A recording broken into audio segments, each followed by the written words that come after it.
Hello everyone, আসসালামু আলাইকুম। পালং শাকের পুষ্টিগুণ সম্পর্কে তো আমরা সবাই জানি। মানুষের শরীরের আয়রনের ঘাটতি পূরণের একটি বড় উৎস হচ্ছে এই পালং শাক। আর শীতকালে তো এমন ফ্রেশ পালং শাক প্রচুর পাওয়া যায়, আর এই পালং শাক আমরা অনেকেই খেতে পছন্দ করি না। তবে আজ আমি পালং শাকের যে রেসিপিটা বানিয়েছি সেটা খেতে সবাই অনেক পছন্দ করবে। কোনো ধরনের বেসন ছাড়া খুব ঝটপট অনেক বেশি মুচমুচে করে পালং শাকের পাকোড়াটা বানিয়েছি, আর খেতেও হয়েছে ভীষণ মজা। আশা করছি আপনাদের কাছেও অনেক ভালো লাগবে।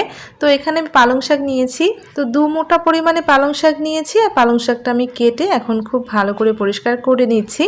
আমি নিচের দিকের শক্ত ডাঁটার অংশটা কেটে সরিয়ে ফেলছি। আমাদের মেয়েদের শরীরে আয়রনের ঘাটতিটা একটু বেশি হয়ে থাকে, তো আমরা কিন্তু খুব সহজলভ্য উপায়ে এই পালং শাক থেকে আমাদের আয়রনের ঘাটতিটা পূরণ করতে পারি। তো আমি খুব ভালো করে পাতাগুলোকে পরিষ্কার করে নিলাম। এখন আমি পাতাগুলোকে খুব ভালো করে ধুয়ে নিচ্ছি। অবশ্যই শাক খুব ভালো করে ধুয়ে নিতে হবে। তো আমি খুব ভালো করে ধুয়ে একটা স্ট্রেনারে উঠিয়ে নিয়েছি।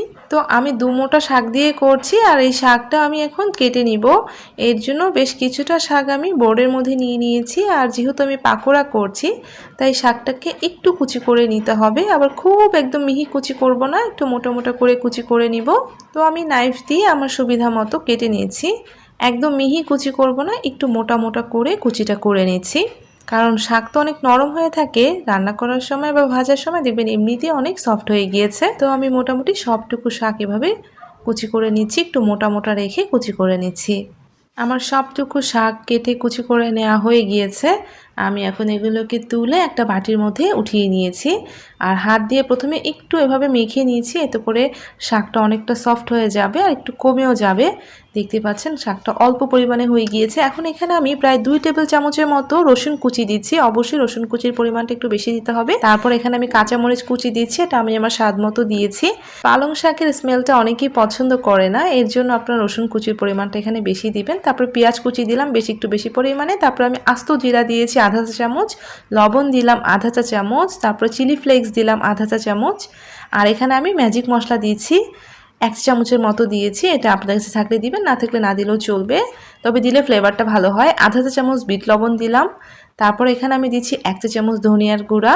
বিট লবণটাও থাকলে দিবেন, না থাকলে না দিলেও হবে। হলুদ গুঁড়া দিয়েছি 1 চা চামচ। আর এখানে আমি 2 চা চামচের মতো কাশ্মীরি লাল মরিচ দিয়েছি, এটাতে কালারটা ভালো হবে, ঝাল হবে না। আপনাদের কাছে না থাকলে না দিলেও চলবে, লাল মরিচের গুঁড়াটা দিলে হবে। 2 টেবিল চামচ ময়দা, 2 টেবিল চামচ চালের গুঁড়া আর 2 টেবিল চামচ কর্নফ্লাওয়ার প্রথমেই দিলাম। এরপরে আমি আরও কিছুটা অ্যাড করব, তার আগে এটা মিক্সড করে দেখি যে এটা কেমন হয়েছে। আমার সব কিছু দেওয়া শেষ। এখন আমি খুব ভালো করে সব কিছু মিশিয়ে নিব। তো অবশ্যই কর্নফ্লাওয়ার, চালের গুঁড়া আর ময়দাটা দেওয়ার চেষ্টা করবেন, এতে করে পাকোড়াগুলো অনেক বেশি ক্রিস্পি হবে। তো আমি খুব ভালো করে হাত দিয়ে মেখে নিচ্ছি। আর মেখে নেওয়ার সময় আপনি বুঝতে পারবেন যে এটা আঠালো হয়েছে কিনা। যদি আঠালো না হয় তখন কিন্তু আরও কিছুটা চালের গুঁড়া, ময়দা আর কর্নফ্লাওয়ার সম পরিমাণে অ্যাড করতে হবে। আমি কিন্তু এখানে সব কিছু সম পরিমাণে দিয়েছি। আমার কাছে আঠালো লাগছে না, তাই আমি এখানে আবারও 1 টেবিল চামচ চালের গুঁড়া, 1 টেবিল চামচ ময়দা আর 1 টেবিল চামচ দিয়েছি কর্নফ্লাওয়ার। এখন কিন্তু একটা আঠালো ভাব চলে আসবে। আমি খুব ভালো করে মেখে নিয়েছি। তো আমি এখানে পুরো 3 টেবিল চামচ ময়দা, 3 টেবিল চামচ কর্নফ্লাওয়ার আর 3 টেবিল চামচ চালের গুঁড়া অ্যাড করেছি। এখন আমি সবকিছু ভালো করে মেখে নিচ্ছি। আর দেখেন এটা কিন্তু আঠালো হয়ে গিয়েছে, আর এটা থেকে একটা খুব সুন্দর পাকোড়ার শেপ দেওয়া যাবে। আমি খুব ভালো করে মেখে নিয়েছি, এখানে কিন্তু কোনো ধরনের পানি দেওয়া যাবে না। আর এই পর্যায়ে আপনার লবণটা একটু টেস্ট করে নেবেন। আর দেখেন খুব সুন্দর একটা পাকোড়ার শেপ দেওয়া যাচ্ছে, মানে আপনি যে শেপেই দেন এটা সেই শেপেই হয়ে যাবে।